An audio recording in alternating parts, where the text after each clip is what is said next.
Mon nom est Alexandra, et pendant de nombreuses années, j'ai été connue comme l'une des avocates les plus prospères et renommées du pays. Ma vie semblait parfaite de l'extérieur. Un mariage avec André, un ingénieur millionnaire, propriétaire de plusieurs entreprises de construction, avec qui j'avais partagé 14 longues années. Ensemble, nous avions construit une vie pleine de luxe, de respect et d'admiration publique. Mais comme c'est souvent le cas, ce qui semblait parfait en surface n'était qu'une façade. Avant de continuer et d'en apprendre davantage sur les expériences quotidiennes et même les moments qui ont marqué la vie de ces femmes, abonnez-vous pour ne manquer aucune histoire et likez cette vidéo pour nous soutenir. Nous vous attendons à chaque nouvel épisode. Maintenant, continuons. Au début, ma relation avec André était passionnée et pleine de complicité. Nous nous sommes rencontrés lorsque nous étions encore jeunes, avec des rêves communs, et pendant les premières années, nous étions inséparables. Cependant, au fil du temps, André s'est de plus en plus plongé dans son travail. Ses entreprises ont connu une croissance exponentielle, et bien que cela signifiait un niveau de vie de plus en plus confortable, cela impliquait également qu'il s'éloignait de moi petit à petit. Il était devenu une personne absente. Les dîners que nous partagions autrefois dans l'intimité de notre maison étaient désormais silencieux, comme si chacun de nous était prisonnier de son propre monde, et nos conversations se limitaient à des sujets triviaux ou aux détails de son travail. Malgré mes tentatives pour sauver ce qui restait de notre mariage, André semblait toujours être ailleurs, préoccupé par la conclusion d'un contrat ou par un voyage dans une autre ville pour superviser ses projets. Le pire est arrivé lorsqu'après une violente dispute, il a décidé de partir en voyage en Suède sans me dire quand il reviendrait. C'était une dispute comme tant d'autres, mais cette fois, c'était différent. Des mots avaient été prononcés qui ne pouvaient pas être retirés. Des blessures infligées qui ne pouvaient pas être facilement guéries. Je me sentais complètement abandonnée. Les jours qui ont suivi son départ ont été un mélange de confusion, de solitude et d'une douleur profonde que je ne pouvais secouer. Mon orgueil blessé m'empêchait de l'appeler, de lui demander de revenir. De plus, je n'étais pas sûre de le vouloir. Y avait-il encore quelque chose pour lequel se battre ? J'avais l'impression de vivre dans une cage dorée, où le matériel compensait le manque de connexion, mais cette cage devenait maintenant étouffante. C'est pendant ces jours-là, alors qu'André était en Suède, que j'ai commencé à remarquer Daniel, mon voisin.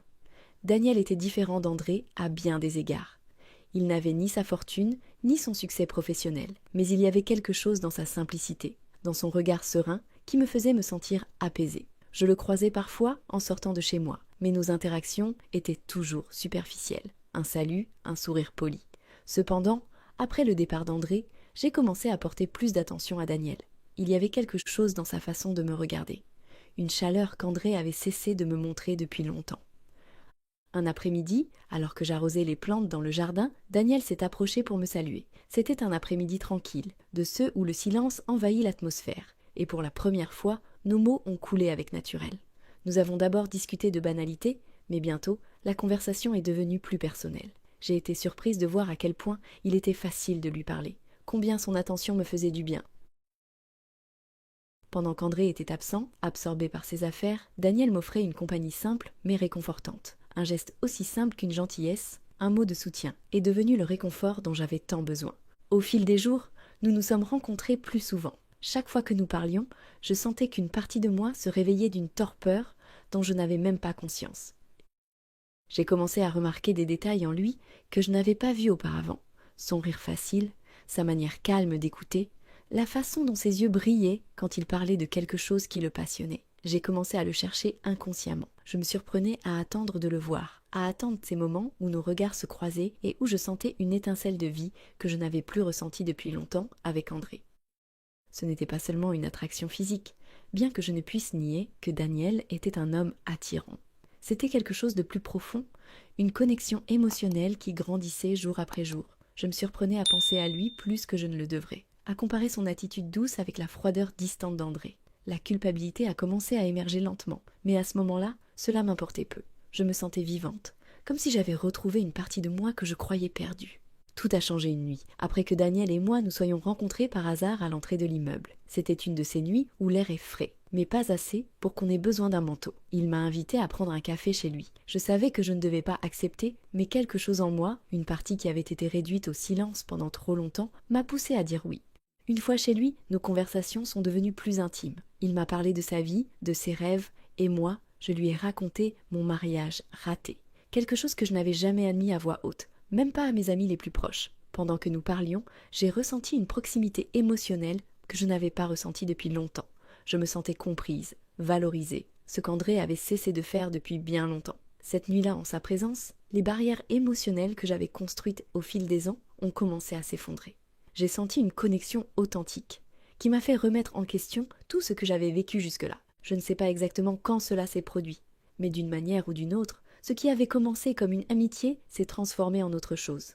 C'était subtil, mais indéniable. Chaque caresse, chaque geste était un rappel de ce que j'avais perdu.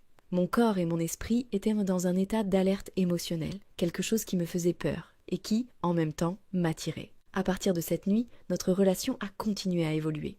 Ce n'était pas une décision consciente, ce n'était pas quelque chose que j'avais planifié. Cela s'est produit en raison de ce besoin émotionnel que j'avais réprimé pendant si longtemps. Daniel est devenu mon refuge, cet endroit où je pouvais être moi-même sans jugement, sans attente. Quelques jours plus tard, Daniel et moi nous sommes retrouvés à nouveau dans le parc, et nous nous sommes laissés emporter par nos sentiments. Cette nuit-là, nous nous sommes retrouvés dans un petit motel à la périphérie de la ville, et c'était comme si nos corps s'étaient glissés dans un endroit inconnu et libérateur. Il m'a convaincu d'explorer des parties de mon corps que je n'aurais jamais imaginées. C'était une expérience unique et surprenante, et bien que ce soit nouveau et différent, je me suis sentie à l'aise et connectée avec lui. Ce voyage a été comme une sorte de libération, une évasion de nos vies quotidiennes et de nos responsabilités. Je me sentais plus vivante et plus connectée à mon corps et à mes sentiments. Cette expérience m'a fait comprendre qu'il y avait plus dans la vie que ce que j'avais vu auparavant et que j'étais capable de vivre des choses nouvelles et étonnantes. Depuis ce jour, Daniel et moi avons continué à nous voir de temps en temps, toujours en secret et toujours avec un mélange de plaisir et de peur. Mais je ne peux pas nier que cette expérience m'a fait me sentir vivante. Et bien que ce ne soit pas facile, je suis prête à continuer à explorer ma sexualité et mes sentiments. Cependant, la culpabilité n'a pas tardé à apparaître. Je savais que ce que je faisais était mal, que je trahissais André. Mais en même temps, je ne pouvais pas ignorer ce que Daniel éveillait en moi. J'ai commencé à remettre en question mon mariage, à me demander si cela valait la peine de continuer à me battre pour quelque chose qui semblait être mort depuis des années. Chaque fois qu'André m'appelait depuis la Suède, je me sentais piégée entre deux mondes, un monde de responsabilité et de devoir, et un autre de désir et de liberté. Le jour où André est revenu de son voyage, tout avait changé. Je n'étais plus la même femme qu'il avait quittée. J'avais découvert une partie de moi que je n'étais pas prête à enterrer de nouveau. La vie que nous avions construite ensemble, aussi luxueuse et confortable qu'elle fût, ne me satisfaisait plus.